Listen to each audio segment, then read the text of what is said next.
Dando continuidade a uma série sobre o livro de Romanos que começou já há alguns anos atrás em nossa igreja, você pode conferir isso no nosso canal do YouTube, nós retomamos o livro de Romanos precisamente no capítulo de número 2, como você pode ver aí, que não estará totalmente concluído hoje. Verso 12 continua na semana que vem, ou seja, o capítulo 2 não será de todo explorado. Mas nós vamos estar aqui hoje na temática sobre a idolatria do moralismo, O moralismo idólatra é a nossa temática central. Mas antes de uma breve abordagem sobre o livro, é importante para todos nós. Esse livro foi escrito por volta do ano 58 do primeiro século. Ele foi escrito por um homem chamado Paulo, que era natural da cidade de Tarso.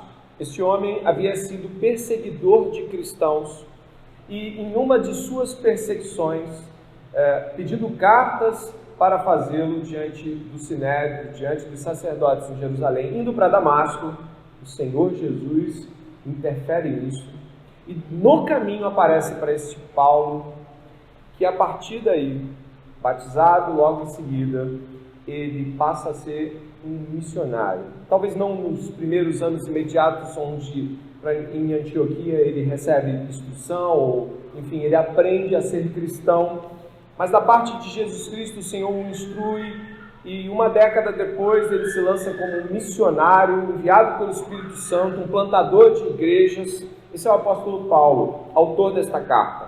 O interesse dele, como vocês podem ver mais lá para o final da carta, é que ao enviar esta epístola a Roma, dando a Roma noção clara do que ele pensava e pregava, ele poderia receber apoio para chegar até o outro lado da Europa. Eu diria os confins da terra da Europa, a Espanha. O apóstolo Paulo, então, ele traz aqui um compêndio a qual alguns homens de Deus ao longo da história dão testemunho como o relato mais preciso e ao mesmo tempo conciso do Evangelho em um só livro. O apóstolo Paulo, ele começa a sua exposição à igreja de Roma, lá no capítulo 1, e aqueles que já leram a carta reconhecem os textos de longa data, já tivemos exposições. O apóstolo Paulo ele começa trazendo uma série de aspectos relativos ao Evangelho, o que é o Evangelho. As saudações dele também estão repletas de afirmações acerca do Evangelho. E no capítulo 2, ele traz esta mesma mensagem apontando para os judeus, apontando para aqueles que são detentores da lei. Nós, é claro, temos extremo cuidado de, ao ouvir as palavras que a gente vai ouvir esta noite, não nos tornarmos tais como este que Paulo aponta, ou reconhecermos desta forma. Mas eu gostaria de salientar, eu peço que você observe aí o seu capítulo 1, por favor. Ele tem algumas dimensões importantes, das quais nós não podemos deixar de mencionar ao começar com o livro. O capítulo 1 vai trazer para a gente, no verso 16 e 17, um dos pontos centrais desta epístola, onde Paulo, no verso 16 do capítulo 1, diz que não se envergonha de quê? Do Evangelho. Ele não se envergonha da notícia de Deus de que o mundo seria e é salvo através de seu Filho Jesus Cristo, e de que essa salvação, além de não trazer nenhuma vergonha a Paulo, ele categorizava como poder de Deus. É só você olhar o verso 16, a gente está apenas estruturando o nosso pensamento para voltar à carta. O verso 16 diz: pois não me envergonho do Evangelho, o que é o poder de Deus para a salvação de todo aquele que crê, primeiro do judeu e também do grego. Porque a justiça de Deus se revela no Evangelho, de fé em fé, como está escrito, e você pode completar: justo. Paulo tem muita alegria ao expor a realidade do Evangelho, o que o Evangelho é e como ele alegremente coloca as coisas como não me vergonho. Além de uma alegria, é nobre para Paulo anunciar o Evangelho. Do capítulo 1, verso 18, você leu 16 e 17 após as saudações, você leu um dos aspectos centrais da carta, a justificação pela fé. No capítulo 1, verso 18, se você mirar os seus olhos no capítulo 1, verso 18, você vai encontrar uma série de argumentações que Paulo levanta, que vão encontrar o seu ápice, é só você paginar, lá no capítulo 3, por volta dos versos 21, 22, 23, 24, 25, enfim. Preste bem atenção, o apóstolo Paulo, ele faz uma sequência de afirmações, onde ele afirma o seguinte: todos precisamos do Evangelho. Ele começa no capítulo 1, verso 18, vai até o capítulo 3, a partir dos versos 20, 21, 22, 23, 24, 25, dizendo isso que não podemos deixar de lembrar esta noite. Todos precisamos do Evangelho. Você vai ler a carta depois em casa com mais calma, e você vai pensar assim, mas por que tantos capítulos, por que tanta necessidade de uma série tão grande de argumentações para que acreditemos que todos precisam do Evangelho? O pastor batista John Piper fala algo muito interessante sobre isso. Ele diz em uma de suas exposições, que acerca desse texto, de que nós precisamos de muito ouvir que precisamos do Evangelho, porque nós fazemos 3 coisas quando nós ouvimos o Evangelho, ou mais. Quando nós ouvimos sobre nossa maldade e de como precisamos nos dobrar à bondade de Deus em Cristo Jesus na exposição do Evangelho. O pastor John Piper diz que a primeira coisa que a gente faz ao ouvir a verdade do Evangelho é que nós suprimimos a verdade e tornamos ela menos verdade a partir do nosso próprio olhar. É o que você encontra no verso 18. A primeira coisa que nós fazemos ao ouvir a verdade, diz o pastor John Piper, a verdade é muito desconfortável, então nós a tentamos sufocar. E por isso uma argumentação tão longa. A segunda coisa que o pastor John Piper fala também sobre isso, porque esta longa exposição, é porque nós costumamos fazer concessões pessoais quando ouvimos a verdade. Algumas talvez você já tenha feito. Pastor, nem todo mundo é perfeito.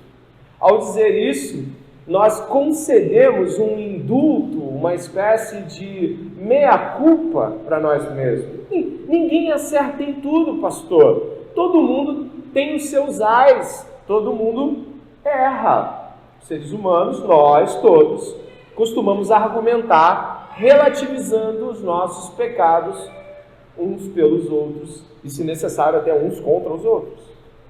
E por fim, porque não estamos dispostos a admitir totalmente de que somos tão maus assim.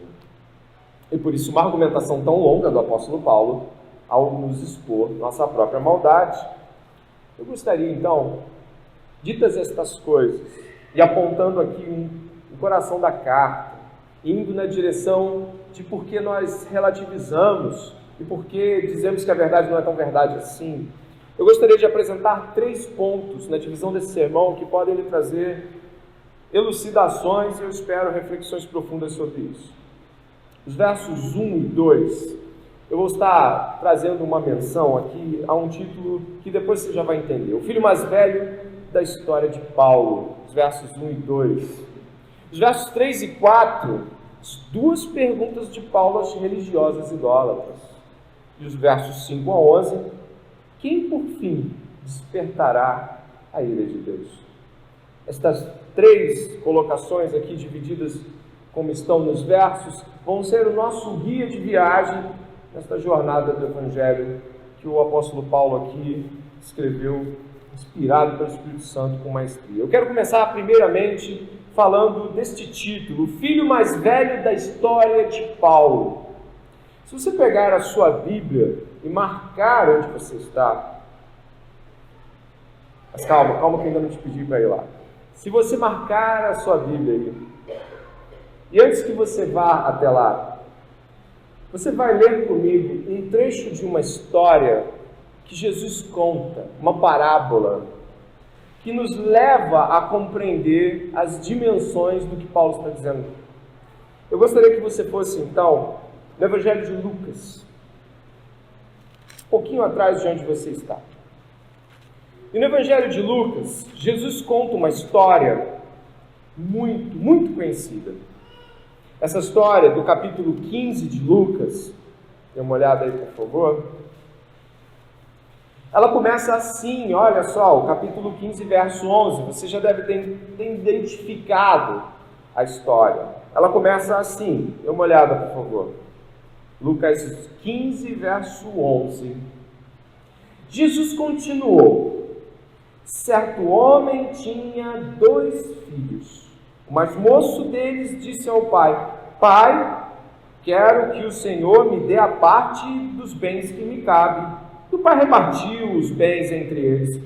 Passados não muitos dias, o filho mais moço, ajuntando tudo o que era seu, partiu para uma terra distante e lá desperdiçou todos os seus bens, vivendo de forma desenfreada.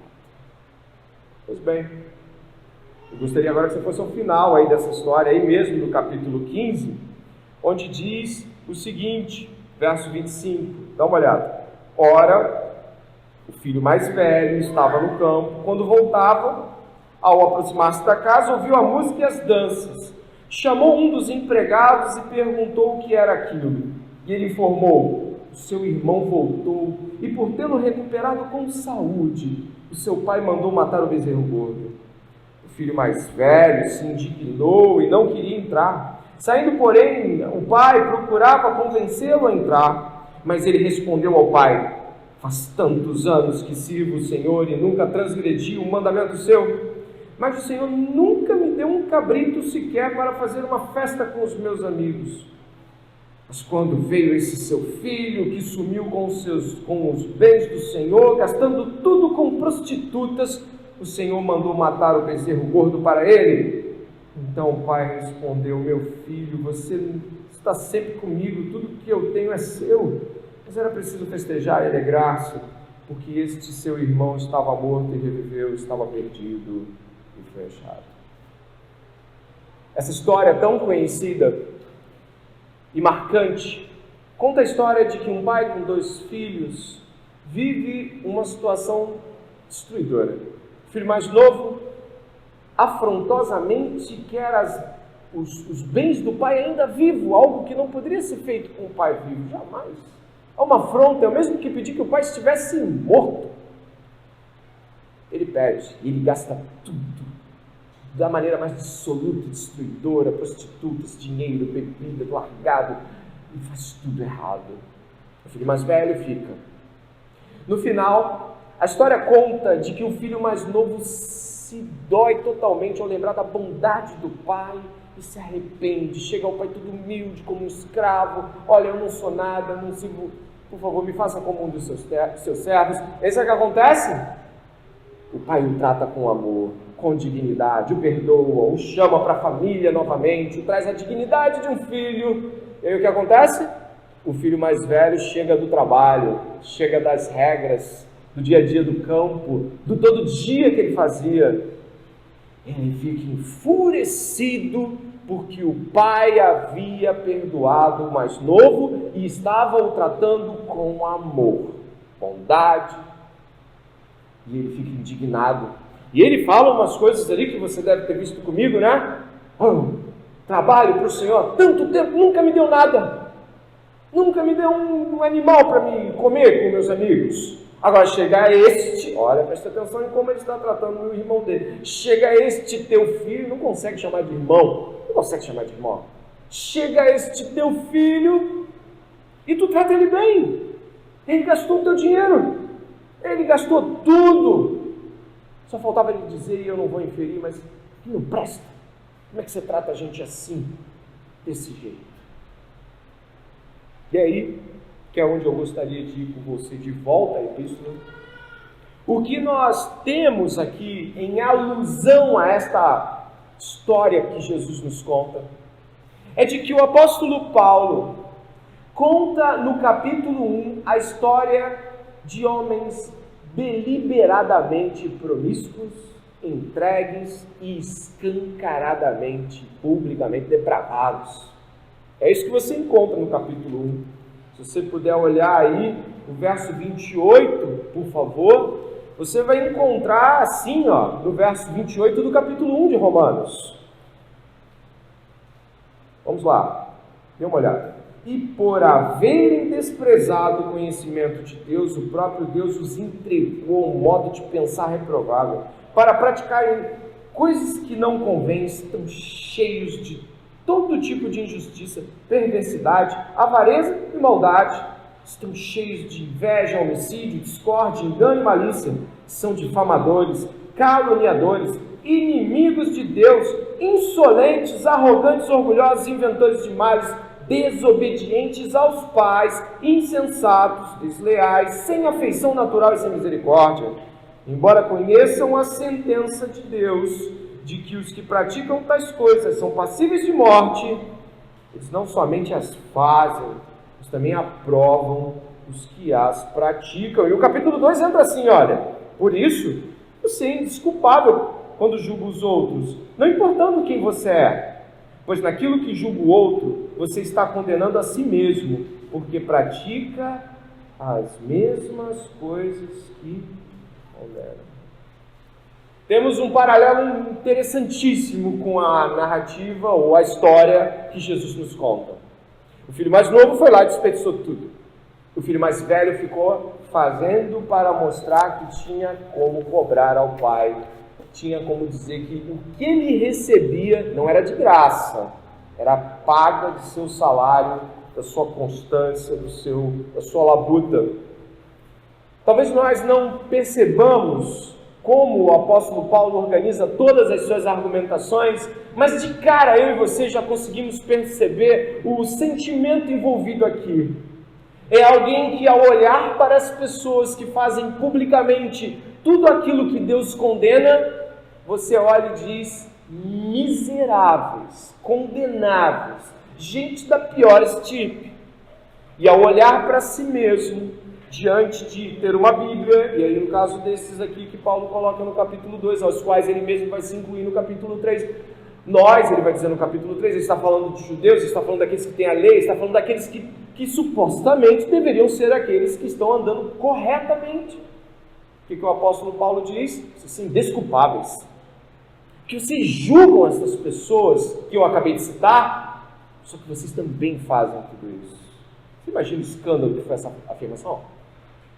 Talvez, passando um olhar muito rápido, a gente não perceba, mas se você olhar o verso 2, por favor, verso 1 do capítulo 2, vai dizer assim: por isso você é o quê? Esta mesma palavra está colocada no verso 20 do capítulo 1, observe só. Porque os atributos invisíveis de Deus, isto é, o seu eterno poder e a sua divindade, claramente se reconhecem desde a criação do mundo, sendo percebido por meio das coisas que Deus fez. Por isso, os seres humanos são indesculpáveis, porque se tendo conhecimento de Deus, não glorificaram como Deus, nem lhe deram graças. Existe um aspecto importante no filho mais velho de Paulo, desenhado aqui nesse aspecto dos judeus. Sabe qual é a coisa importante nisso? É a diferença que faz você ler o mundo como quem recebe por graça. Quem olha para tudo ao seu redor como quem recebe de graça, sem merecer, olha diferente. Não consegue olhar para o erro dos outros como se não os cometesse. A dificuldade que tem alguém como nós, vamos usar o termo correto, como nós, de olhar para o mundo e achar graça diante de tudo, é porque o que nós fazemos costuma subir ao nosso coração como mérito pessoal. E de modo bem incisivo aqui, o irmão mais velho de Paulo, do capítulo 2, é a mesmíssima coisa do irmão mais novo que é descrito anteriormente. Os dois, tendo conhecimento de Deus, não deram graças a Deus.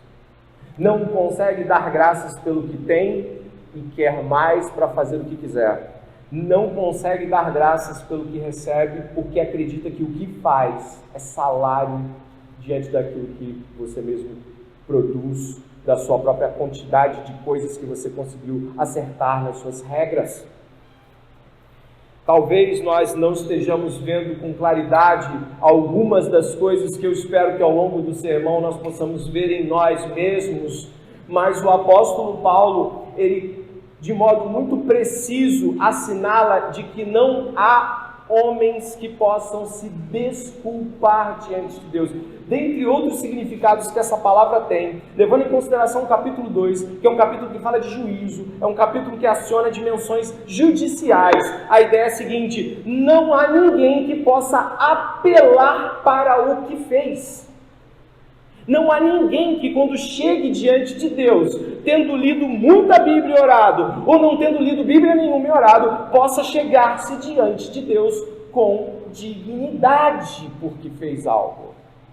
Isso é incrivelmente difícil, porque eu até estava essa semana trabalhando discipulado com algumas pessoas, e uma das coisas que a gente notou é que nós costumamos ver as outras pessoas superiores a nós mesmos, como o apóstolo Paulo diz em Filipenses 2, a gente olha para as pessoas superiores a nós mesmos quando nós erramos com elas. Quando nós erramos com as pessoas, a gente costuma ficar com aquela expressão rabo entre as pernas, aquele cachorrinho medroso, né? A gente olha, você quer alguma coisa? Eu posso fazer alguma coisa por você? Tem alguma coisa que você queira? Olha, se tiver alguma coisa é só falar comigo. Por que assumimos essa postura? Porque nos vemos em dívida. Mas quando nós achamos que estamos bem com alguém, a gente acha indigno que aquela pessoa, por exemplo, nos trate com algum tipo de rispidez ou alguma coisa desse tipo. Nossa, que brutalidade, para que precisa disso?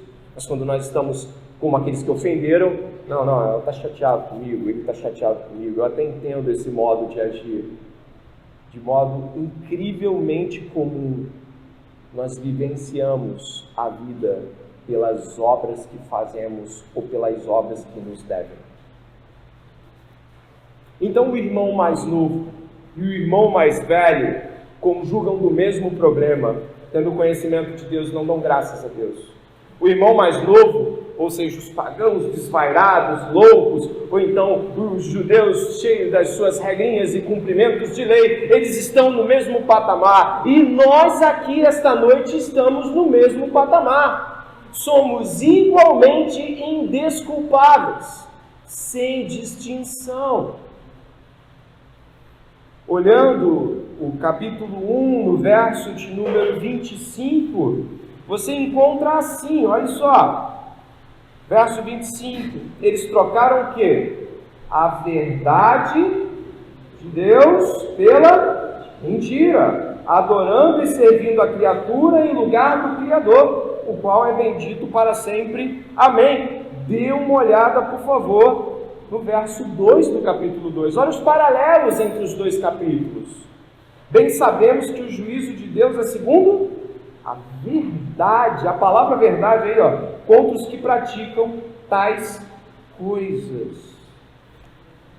Tanto o homem que vive a vida que você conjuga ser a vida mais desvairada, depravada do mundo, aquela mulher que você fala, essa mulher, os antigos usavam expressões assim, né? Aquele homem da vida, aquela mulher da vida, uma pessoa que está vivendo desregradamente. Alguns usam expressões para categorizar os crentes, falando assim, não, ele é diferente, ele é de igreja, ele é mais calmo, né? Ele é de igreja, ele é crente, ele... Sabe, essas expressões que nos colocam em determinadas polaridades, os dois, todos nós somos indesculpáveis diante de Deus. Ao não assumir esta postura, nós nos apresentamos diante de Deus como aqueles que recebem o que fizeram. Hoje você está aqui pela graça. Logo amanhã, quando você for trabalhar, você vai trabalhar com forças no corpo dadas pela graça de Deus. Seu possível desempenho positivo no trabalho, honrarias e até mesmo elogios do seu chefe dependem da capacidade intelectual e da boa vontade de Deus de dispor isso. O modo como você lê a Bíblia e por acaso entende e explica para outra pessoa é graça de Deus na sua vida.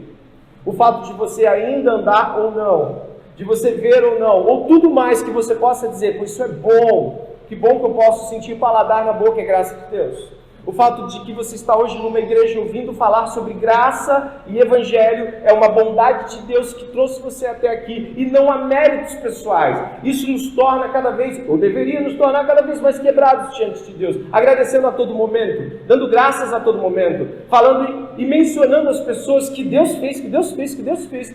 Deus fez, Deus é e Deus fez o tempo todo em nossa linguagem, em nossa vida de reconhecimento a Deus. Isso não daria tempo e nem nos deixaria com o coração dispostos a julgar uns aos outros, como se fôssemos maiores ou menores. Mas essa não é a vida que nós costumamos levar.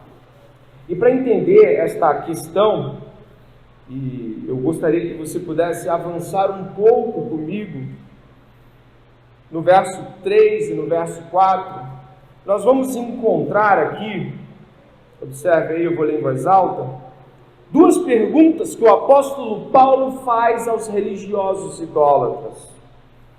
E você deve ter lido comigo o capítulo 1, verso 25, capítulo 2, verso 2, e deve ter percebido que parece que Paulo faz um paralelo com os idólatras do 1 e agora com os idólatras do 2, os idólatras da moralidade, ou do moralismo, seria mais bem colocado.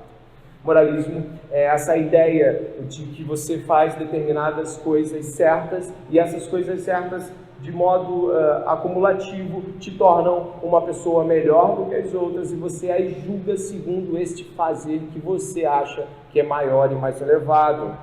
É um tipo de vida que, quando acerta nas regras que acha que agradam a Deus, consegue medir as demais, embora de modo errado e indesculpável diante de Deus. Verso 3.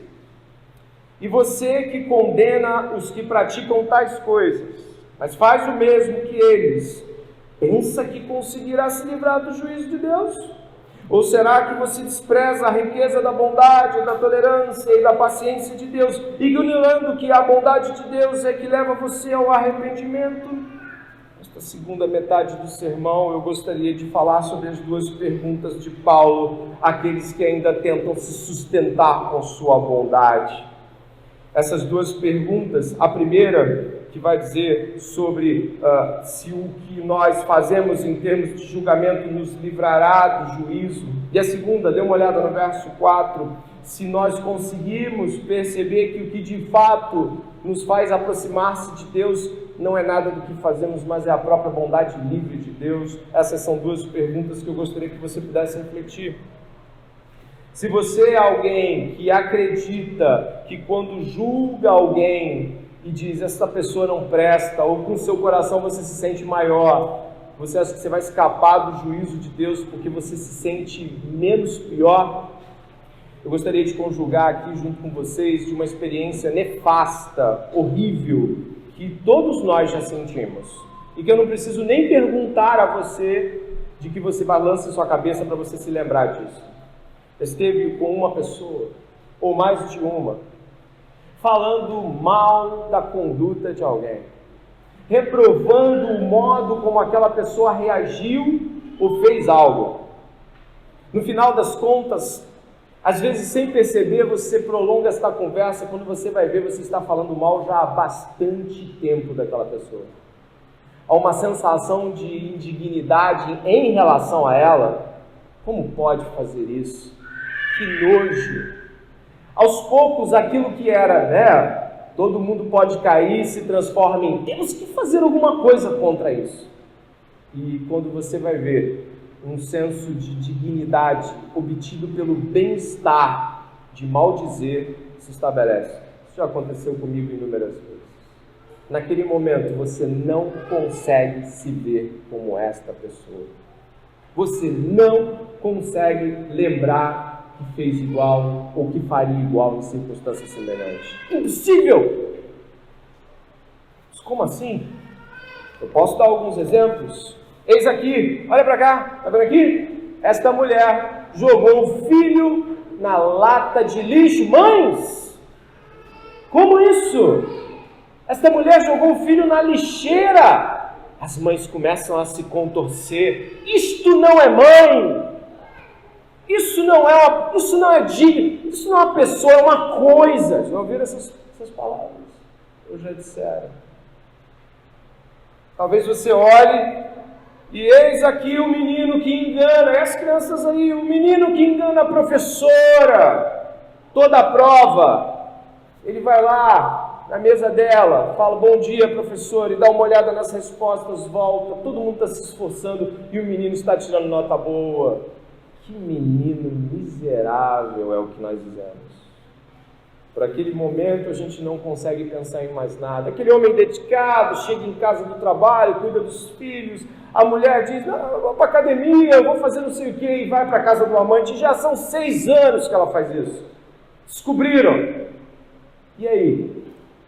Nossa, esse homem não merece uma mulher desse tipo, essa mulher é podre. Como ela fez isso com este homem?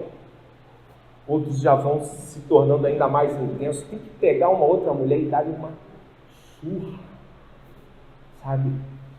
É só a gente colocar uma situação que você não está vivendo agora, ou que não viveu exatamente igual, para despertar, sabe o quê?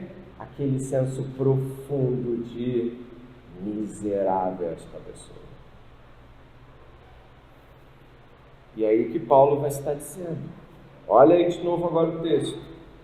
Verso 3. E você que condena os que praticam tais coisas, mas faz o mesmo que eles fazem, pensa que considerar-se livrado do juízo de Deus? Ou será que você despreza a riqueza da bondade, da tolerância, da paciência de Deus, ignorando que é a bondade de Deus é que leva você ao arrependimento? O que faz alguém ignorar que é Deus quem o salva? Como alguém pode desprezar? O que é desprezar? Deixar de lado o fato de que Deus é bom e o trouxe. Como alguém que está aqui pode sentir-se digno de estar aqui? Como alguém que está diante do seu cônjuge, da sua família, como alguém que está diante das pessoas, pode olhar para elas e dizer, eu sou maior e melhor que estas pessoas. É muito simples. Você praticou juízo contra elas muitas vezes, mas nunca conseguiu mover o seu coração na direção da palavra de Deus, que te adverte de que isso vai te alcançar em algum momento. Jesus, em Mateus capítulo 7, fala para a gente tomar cuidado com a medida que a gente usa, porque a gente vai ser medido por ela. Existe um tipo de juízo da parte de Deus que nos orienta a refletir sobre o modo como nós olhamos as pessoas, porque isso se voltará contra nós no dia do juízo. Preste bem atenção, você que está ouvindo agora, indo já daqui a pouquinho para o final do sermão, preste bem atenção no que nós estamos recebendo esta noite. Deus está falando conosco quanto ao modo como julgamos uns aos outros e de que isso nos cega para a bondade de Deus. A bondade de Deus não parece ser tão boa assim quando o que nós vivemos são nossas medidas religiosas em relação uns aos outros. E ao olhar para isso, irmãos, você pode ter algumas certezas. O verso de número 4 me dá algumas delas. Eu gostaria que você marcasse elas no seu coração. Algumas certezas podem ser, primeiro, de que para você que é salvo se converter, Deus foi tolerante e longânimo por muito tempo. É o que está escrito aqui. A bondade, a paciência, em algumas versões, a longanimidade de Deus. Deus foi paciente, vendo o seu pecado sem expor para todo mundo. Vendo a sua sujeira dia após dia, hora após hora, e Deus não foi lá e falou assim, agora você quer ver você se converter? Vou rasgar isso para todo mundo ver. Olha aí, ó, agora tu vai se converter. Deus não fez isso.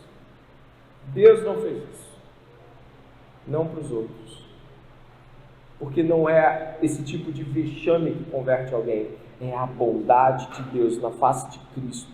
A narrativa do Evangelho, que nós já vamos abordá-la de modo bem completo, ela nos traz essa certeza de que não merecíamos estar aqui esta noite e de que ninguém aqui esta noite pode bater no peito e dizer que é melhor do que qualquer ser humano que jamais pisou nessa terra. E de que quando nós olhamos para as pessoas de modo depreciatório, de modo como se estivéssemos estabelecendo critérios de dignidade, perdemos de vista a bondade de Deus. Esta é a primeira coisa. a segunda coisa que eu quero afirmar aqui, olhando para esse texto, no verso de número 4, é de que ninguém, nem eu nem você, se você é crente, nem eu e nem você, estivemos um dia em casa e fizemos assim: enjoei de pecar, não quero mais pecar, pecado é mal.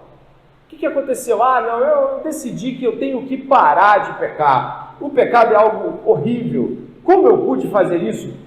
Não, foi a bondade de Deus, o poder de Deus, o Espírito Santo de Deus veio até aquela pessoa, tornou o coração dela sensível à voz de Deus, e então ela pôde responder com fé e arrependimento. O que significa que ninguém pode dizer que se converteu porque enjoou de pecar, porque estava todo mundo gostando, eu e você. Ninguém se arrepende porque tem vontade de largar o pecado. Pessoas se arrependem porque Deus é bom e paciente. E ao entender isso, não há quem julgue. Ou diria em Romanos 3, onde está o orgulho? Como olhar para as pessoas que pecam e pedem ajuda a você e a mim e dizer: bora, toma vergonha nessa cara. E olhar como se as pessoas estivessem sendo mais sujas do que você e eu fomos ou somos. Isso é impossível. É o que Paulo está dizendo aqui. Tu não se converteu porque quis, e nem largou o pecado porque achou que era ruim. O pecado sempre te foi bom. Mas eu mudei o teu paladar, eu mudei a tua vida, eu mudei a tua compreensão sobre verdade, e aí tu pode responder com fé. A verdade sobre isso nos ofende, porque nós sempre acreditamos que nos convertemos. Teve um dia em que eu disse sim para Jesus. Teve um dia que, tudo ficou diferente. Teve sim. E foi bondade de Deus. Por você e por mim, ainda estaríamos no pecado, vivendo a vida mais miserável possível e gostando pra caramba e apoiando todo mundo que vivesse ao nosso redor. Compreendendo desta forma, somos ainda mais indesculpáveis ao olhar para qualquer pessoa e medi-la com o nosso próprio modo de julgar. No verso 5 em diante, vai se levantar aqui uma espécie de leitura do julgamento final. A Bíblia fala muito de julgamento final. A Bíblia fala muito de juízo. A Bíblia fala muito de que no fim de todas as coisas, quando Cristo vier buscar a sua igreja, quando Cristo vier buscar os vivos e os mortos ressuscitarem, se encontrarem com eles, segue-se daí o juízo. Vai haver um juízo. Juízo significa que vai haver o estabelecimento de uma corte de Jesus, onde ele, o juiz Jesus, vai abrir livros e vai fazer um julgamento. Mas aqui existe algo que pode trazer alguma confusão se você não tiver a par do que Paulo estava falando quando mencionou o que foi dito aqui. Verso 5: mas por ser teimoso e ter um coração impenitente, você acumula contra si mesmo, diga essa palavra, ira, para o dia da ira e da revelação do justo juízo de Deus, que retribuirá a cada um segundo as suas obras. A vida eterna aos que, perseverando em fazer o bem, procuram glória, honra e incorruptibilidade, mas ira e indignação para os egoístas, que desobedecem à verdade e obedecem à injustiça. Tribulação e angústia virão sobre todo aquele que faz o mal, ao judeu primeiro e também ao grego. Mas haverá glória, honra e paz a todo aquele que pratica o bem, ao judeu primeiro e também ao grego. Porque Deus não trata as pessoas com parcialidade. Haverá um momento em que todos seremos julgados. Preste atenção nesses 10 últimos minutos. Haverá um momento onde todos seremos julgados. Todos nós apresentaremos diante de Deus obras. É isso que você leu aqui, no verso de número 6. O verso de número 6 é retirado do Salmo 62. E se você não leu o Salmo 62, talvez a argumentação de Paulo não seja tão perceptível. Por isso nós vamos marcar aqui a Bíblia e irmos até o Salmo 62. Porque de lá que Paulo tirou essa afirmação. Isso vai nos fazer entender um pouco mais o que ele buscava. Lá no meio da sua Bíblia existe o livro de Salmos.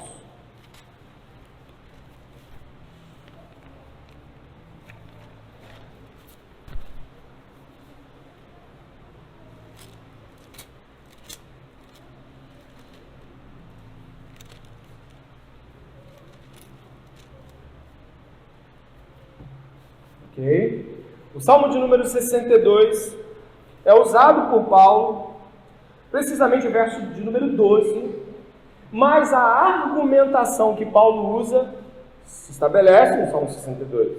Por isso você vai ler ele comigo. Dê uma olhada só. Salmo de número 62, ao mestre de canto, segunda melodia de Jedutum, de Davi. Somente em Deus a minha alma espera silenciosa. Dele vem a minha salvação. Só Ele é minha rocha, a minha salvação e o meu alto refúgio.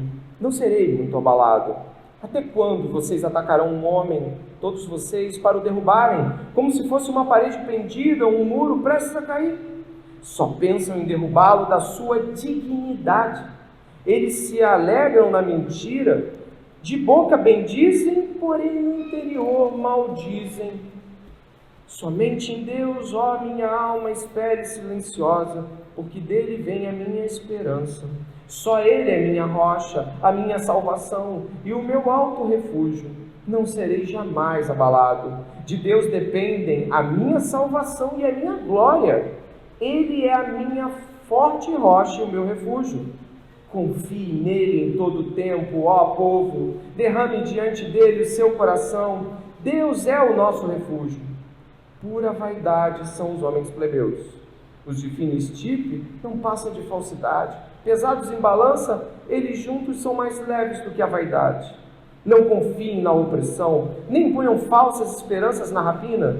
Se as riquezas de vocês aumentam, não ponham nelas o coração. Uma vez Deus falou, 2 vezes ouvi isto, que o poder pertence a Deus, e a ti, Senhor, pertencem a graça, pois a cada um retribui segundo as suas obras. Algumas coisas que você ouviu nesse salmo precisam ser relembradas. Muitas vezes você ouviu nesse salmo: confie em Deus, confie somente em Deus, espere silenciosamente em Deus. A rocha da esperança é Deus. Confie, se lance em Deus. Ali no verso de número 9 vai dizer: os pobres e os ricos. É tudo vaidade isso. Isso não vai te levar a nada. A confiança em Deus vai apontar para a realidade de que o poder, no verso 11, pertence a Deus. E a graça, ou seja, o favor imerecido, pertence a Deus. E no final vai dizer: pois a cada um retribui segundo as suas obras. Vai trabalhar o fim de todas as coisas. No momento de apresentarmos as obras a Deus. Isso traz para a gente certa apreensão. Está falando: confie em Deus e mostra o que você fez. Será que isso encontra repouso nas Escrituras? Primeiro, é importante mencionar de que toda boa dádiva e toda boa vontade, tudo mais que pode vir de bom para o ser humano, todo dom perfeito, vem de Deus. Isso não é feito por nós, nem é produzido por nós. Ok. Mas de que Deus julgará cada um segundo as suas obras, ou seja, no fim de tudo, o julgamento de Deus mostrará tudo o que nós fizemos, pensamos, agimos.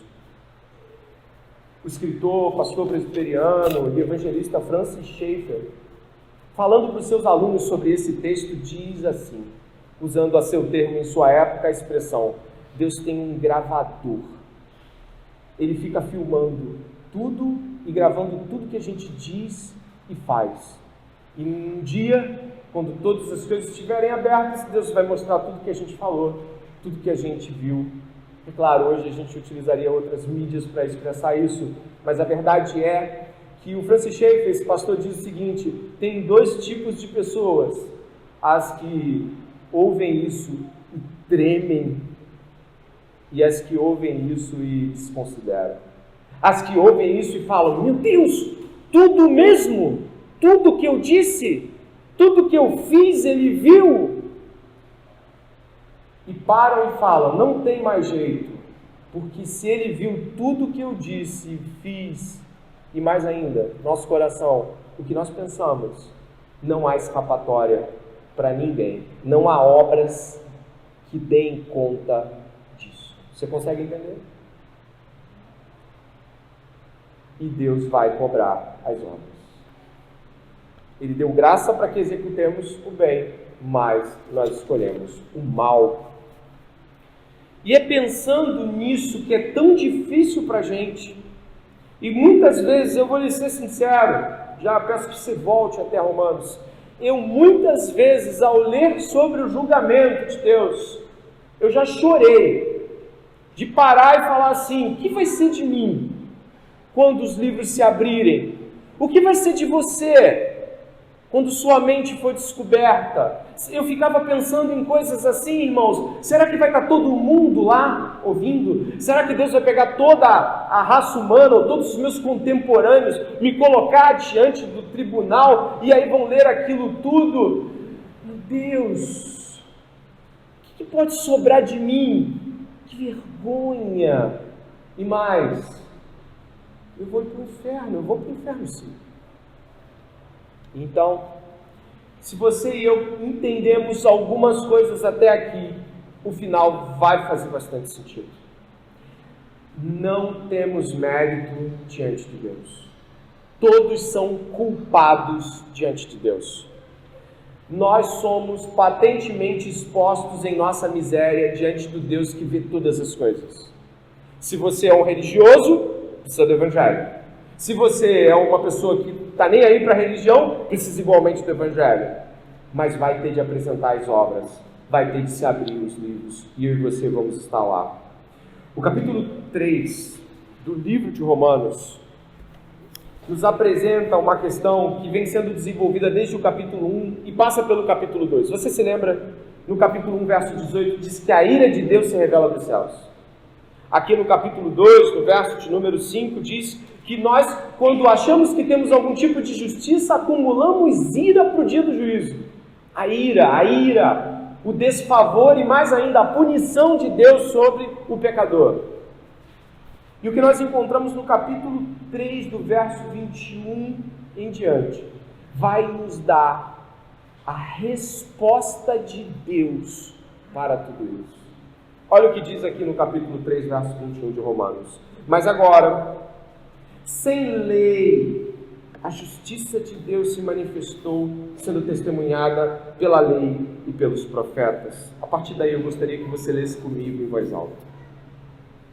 É a justiça de Deus mediante a fé em Jesus Cristo, para todos e sobre todos os que creem, porque não há distinção, pois todos pecaram e carecem da glória de Deus, sendo justificados gratuitamente por sua graça, mediante a redenção que há em Cristo Jesus, a quem Deus apresentou como propiciação no seu sangue, mediante a fé.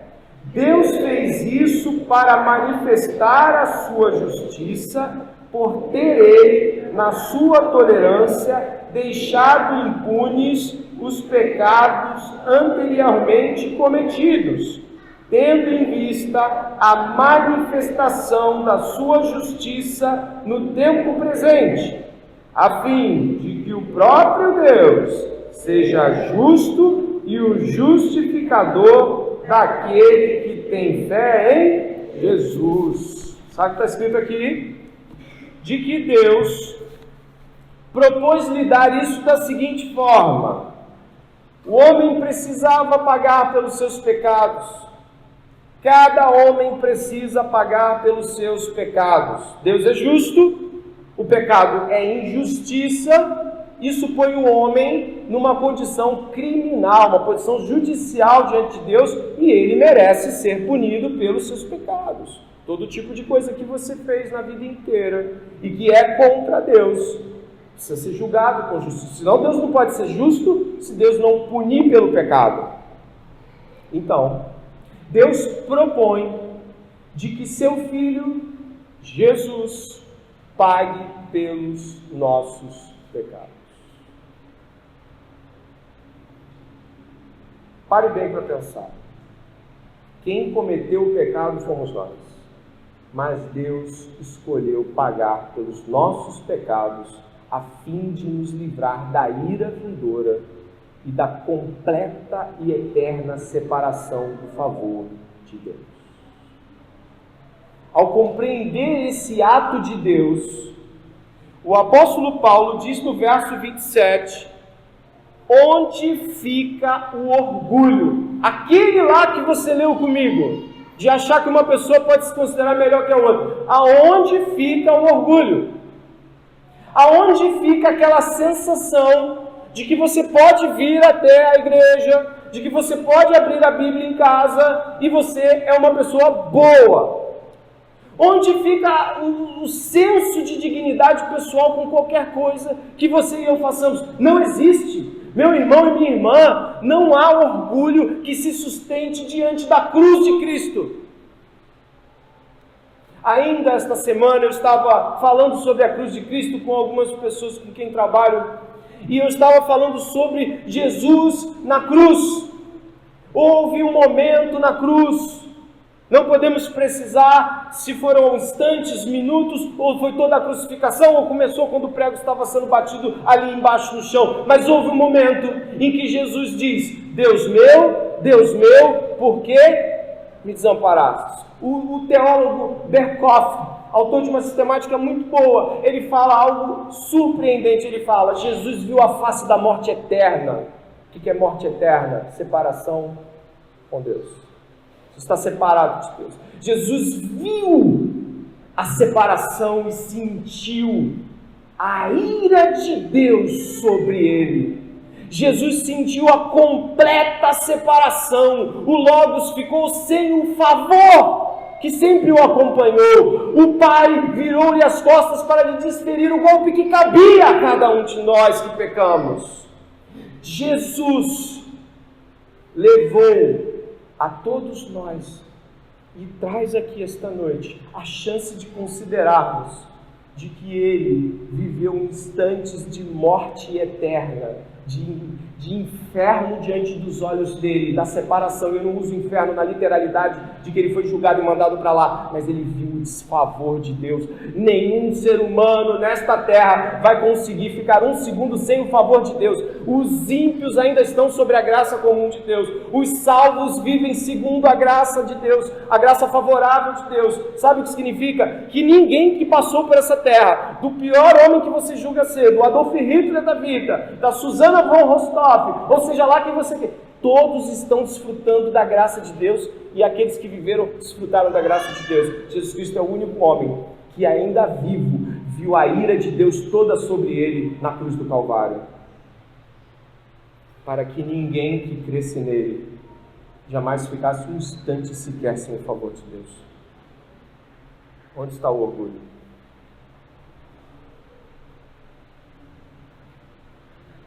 O que Jesus viu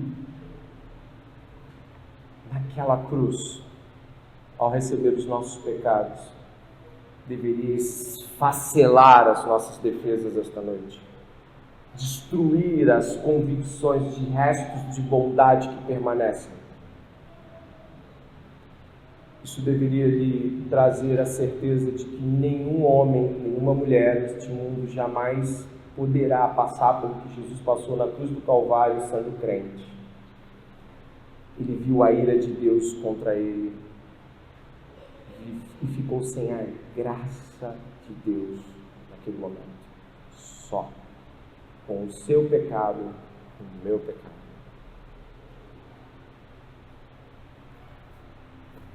O que diz sobre isso? Ele então pagou, ele propiciou, o seu sacrifício foi aceito por Deus como obra perfeita. E agora, quando as pessoas vão até Jesus Cristo e dizem: tem misericórdia de mim, me perdoa, e segundo aquilo que o Senhor fez, quero viver em justiça e retidão, tenha certeza, você e eu nunca vamos viver como se pudéssemos devolver isso a Ele. sempre vai ser graça. A ira de Deus que se revela do céu se lançou contra Jesus em justa indignação, para que aqueles que creem nele sejam salvos dos seus pecados e delitos. E hoje aqui, irmãos, terminando definitivamente a fala, crer em Jesus é nunca ter como pagar por isso. Crer em Jesus é lutar contra o orgulho como quem briga com um demônio, como quem luta a noite toda em uma batalha espiritual. O crente que permite se sentir orgulhoso está desprezando a bondade de Deus. O crente que se conforma a qualquer traço de orgulho despreza a bondade de Deus. Quem acredita que pode salvar a si mesmo, ou acredita ao olhar para os outros que é bom, está se perdendo e acumulando ira para o dia do juízo. E podem, ainda bem que a gente não sabe o coração de ninguém, não é? E podem haver pessoas aqui esta noite de pés juntos dizendo: eu conheço Deus, eu amo Jesus, mas ainda assim vêm os outros em medidas de justiça que não são a justiça do Evangelho. E por isso esta noite você deveria tremer diante do juízo que virá, da ira vindoura, de um Cristo que se pôs diante da ira do Pai, oferecendo-se como sacrifício para que outros pudessem estar vivos diante de Deus, falar com Deus, orar. Onde está o orgulho? Não existe. Nesse momento, ore comigo, pedindo a Deus que você e eu possamos estar diante dele como quem precisa, e não com a arrogância de quem já o encontrou.